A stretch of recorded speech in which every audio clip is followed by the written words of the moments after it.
Bangladesh football এবং বাফুফে এই দুটো শব্দ একসাথে আসলেই দেশের ফুটবল প্রেমীদের মনে প্রথম যে জিনিসটা কাজ করে তা হলো হতাশা। হ্যাঁ ভাই, থমাস ডুলিকে বাংলাদেশের জাতীয় দলের হেড কোচ হিসেবে অফিসিয়ালি নিয়োগ দেওয়া হয়েছে। প্রথম দেখায় মনে হতে পারে বাফুফে তো দারুণ একটা কাজ করলো, কিন্তু সত্যি বলতে এই বিষয়টা আমাদের জন্য, সাধারণ ফ্যানদের জন্য বড্ড দুঃখজনক এবং কষ্টের। কেন জানেন?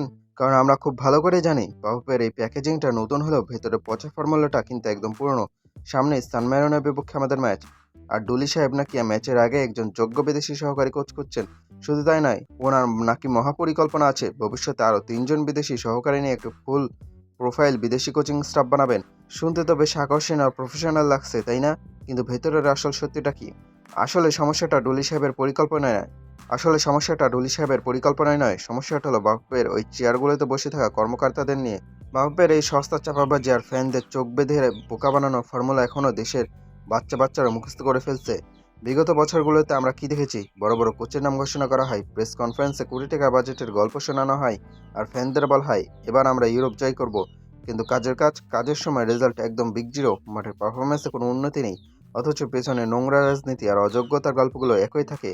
আজ ডুলি সাহেব 3জন বিদেশি সহকারী কোচ চাচ্ছেন, আর বাফুফে হয়তো ভেতরে ভেতরে হিসাব করছে কিভাবে ওনাকে একটা সস্তা দেশি সহকারী গুছিয়ে দিয়ে নিজেদের পকেট ভারী করা যায়, কিংবা কোনো বিতর্কিত মুখকে ওনার ঘাড়ে চাপিয়ে দেওয়া যায়। কিন্তু বাফুফে কর্মকর্তাদের একটা কথা পরিষ্কার মনে রাখা উচিত: আমরা আর বোকা বোনার দলে নেই। তাই এবার আর শুধু মুখের কথায় বা কাগজে প্রেস রিলিজে কাজ হবে না। আমাদের পরিষ্কার এবং শেষ কথা বাফুফে ভালো করে শুনে রাখুক, কোনো রকম অজুহাত, কোনো রকম টালবাহানা বা আর্থিক সংকটের দোহাই এবার আর এদেশের মানুষ মেনে নেবে না। অবিলম্বে কোচের চাহিদা অনুযায়ী যোগ্য বিদেশি অ্যাসিস্ট্যান্ট কোচকে দলের সাথে অন্তর্ভুক্ত করতে হবে। ডুলি সাহেব নিজের পছন্দ মতো 3জন বিদেশি স্টাফ নিয়ে যে ফুল কোচিং স্টাফ বানানোর পরিকল্পনা করেছেন, বাফুফেকে সেই বাজেট, সেই লজিস্টিক সাপোর্ট এবং সবচেয়ে বড় কথা, কাজের পূর্ণ স্বাধীনতা দিতেই হবে। আপনারা কোটি কোটি টাকা অন্য জায়গাতে ওড়াতে পারেন, আর জাতীয় দলে কোচিং স্টাফ ব্যাকআপ দেওয়ার সময় আপনাদের পকেট ফাঁকা হয়ে যায়, এই দ্বিচারিতা চলবে না। ডুলি যদি নিজের স্টাফ না পান, তবে ওনার একা এসে হামজাদের ভাগ্য বদল করা কোনোদিনই সম্ভব হবে না। ওনাকেও ওনাদের আগের কোচদের মতোই বলির পাঠা বানানো হবে।